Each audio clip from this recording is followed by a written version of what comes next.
பிஸ்மில்லாஹிர் ரஹ்மானிர் ரஹீம். இமாம் ஹசன் அல் முஜ்தபா அலைஹிஸ்ஸலாம் பற்றிய ஒரு வாழ்க்கை சுருக்கம். அல் ஹசனு ஹதியத்து மின் ரப்பில் ஆலமீன் என்று சொன்னார்கள் இறை தூதர் நபிகள் நாயகம் ஸல்லல்லாஹு அலைஹி வஸல்லம் அவர்கள்.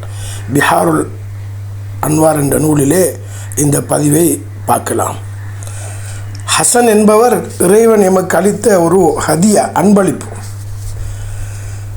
இமாம் ஹசன் அவர்களை பொறுத்த மட்டிலே அவர்களுடைய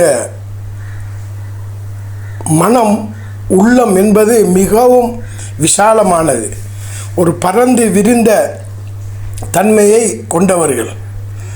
இமாம் ஹசனும் இமாம் ஹுசைனும் எப்போதெல்லாம் ஒரு இடத்திலே பேசுவதற்கு சந்தர்ப்பம் கிடைக்கிறதோ அப்போது இமாம் ஹசனை முந்திக்கொண்டு இமாம் ஹுசைன் அவர்கள் பேச மாட்டார்கள். எங்காவது பயணம் செய்ய வேண்டுமாக இருந்தால் இமாம் ஹசனை முந்திக்கொண்டு இமாம் ஹுசைன் அவர்கள் செல்ல மாட்டார்கள். இப்படியான இந்த அளவுக்கு அவர்களுடைய பண்பு, தன்மை, நிலைமை இருந்தது. ஒரு சந்தர்ப்பத்திலே ஒருவர் இமாம் ஹசன் அலைஹிஸ்ஸலாம் அவர்கள் வாழ்ந்த அந்த காலத்திலே 3வது ஹலீஃபா அவர்களிடத்திலே வந்து ஒருவர் யாசகம் கேட்கிறார். அப்பொழுது அவர் ஒரு திர்ஹத்தை கொடுக்கிறார்.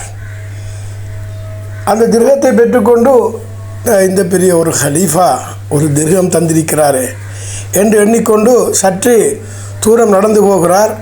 அங்கு இமாம் ஹசன், இமாம் ஹுசைன், ஹசரத் அப்துல்லா இப்னு ஜாஃபர், ஹசரத் ஜைனபுடைய கணவர் மூவரும் இருந்து பேசிக்கொண்டிருக்கிறார்கள். அப்பொழுது இந்த மனிதர் இமாம் ஹசனிடம் யாசகம் கேட்கிறார், அதாவது ஹதியா கேட்கிறார்.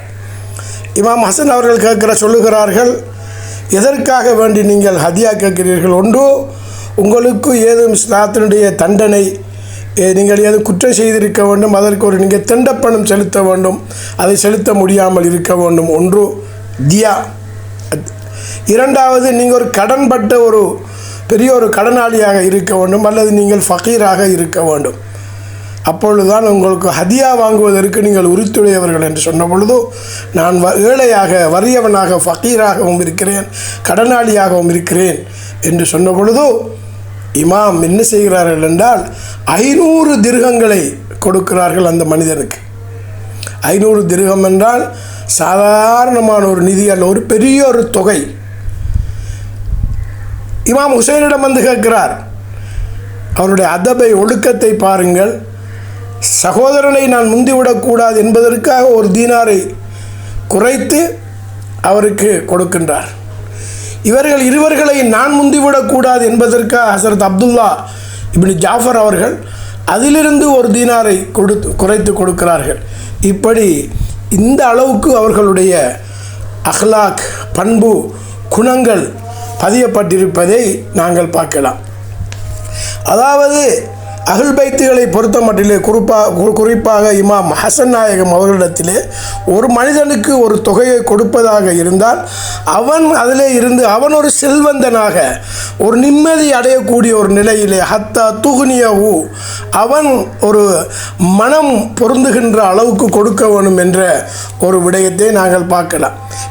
எப்போதும் இவர்கள் கரீம் என்று சொல்வார்கள். அஹ்ல் பைத் அவருடைய பார்வையிலே இந்த இமாம் ஹசன் அலைஹிஸ்ஸலாம் அவரிடத்தில் இருந்த அந்த தன்மைக்கு கரீமு அஹ்ல் பைத் என்று சொல்லுவார்கள். கராமத்து என்பது கொடுப்பது மாத்திரமல்ல, வாரி வழங்குவதற்கு சொல்லுவது ஜூத் என்று சொல்லி, அஜ்வத் என்று சொல்லி, அல்லது சஹியுன் நஃப்ஸ் என்று சொல்வார்கள். இவர்கள் கராமத்து நஃப்ஸை கொண்டவர்கள். கண்ணியமாக, கௌரவமாக, மானம், மரியாதையாக சகல விடயங்களிலும் நடந்து செல்லக்கூடிய, அவ்வாறு நடக்கக்கூடிய ஒரு தன்மையை கொண்டிருந்தார்கள்.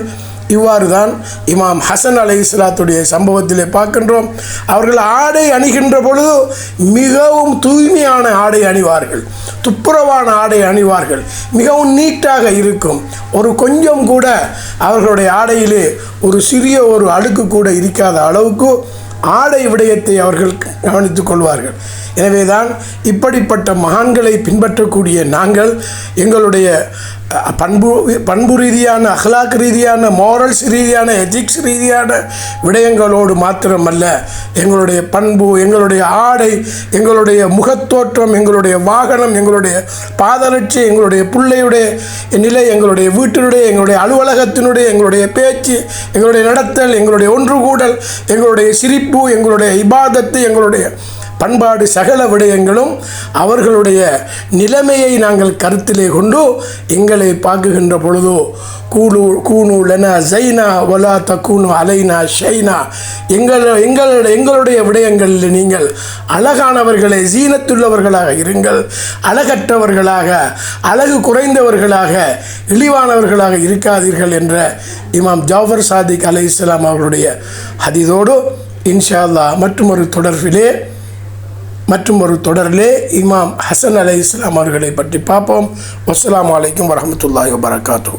அல்லாஹும்ம ஸல்லி அலா முஹம்மத் வ அலா ஆலி முஹம்மத்.